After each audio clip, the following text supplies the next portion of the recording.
Joining us now is Gary LeBlanc. He's the founder and CEO of Mercy Chefs. Gary, thank you for taking the time. I know you've got a lot to do. First of all, can you just tell us what the situation is like on the ground where you are?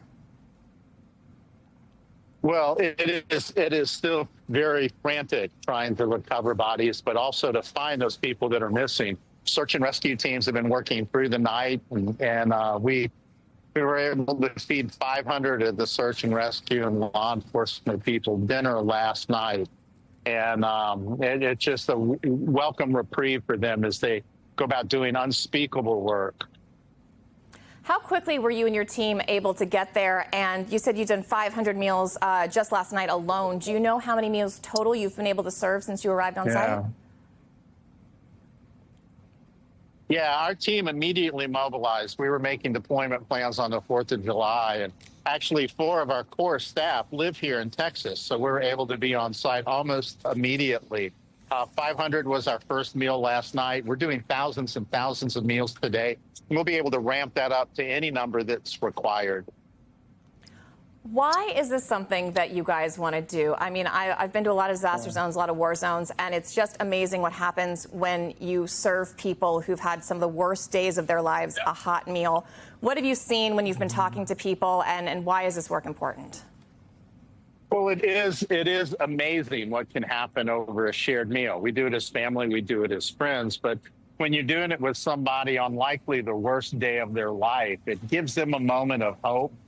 A moment to contemplate their circumstance, and we hope a way that they can see the ability to move forward.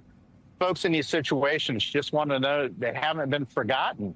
They want somebody to come and stand with them, and that's what we do, and we do it over a beautiful chef-prepared meal with people that have lost so much.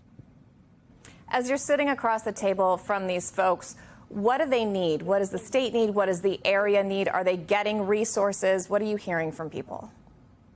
Yeah, I think prayer is the biggest thing right now. These families that are still looking for loved ones, mostly young campers, they just want somebody to sit with them in this moment of distress. The state seems to have great resources in here. Texas is an amazing place. We see neighbors here helping neighbors. It's a very community-focused effort, but they have the state resources and the federal resources here as well to do whatever needs to be done. You said a couple members of your team are from Texas. For folks who don't know the area, what can you tell us just about Hill Country, about the people you're meeting, and about the community that you just spoke about? Yeah, our team from Texas, we met most of them during the Wimberley floods 9 years ago. And they've stayed with us and come on staff. The people here are honest, hardworking, just real Americans. That the last thing they expected the other night was to have 30 feet of water come down the river like a tsunami and take out campgrounds and RV parks and homes and a way of life. We'll have to stand with them for a long time as they rebuild. All right, Gary LeBlanc, thank you so much. Thank you.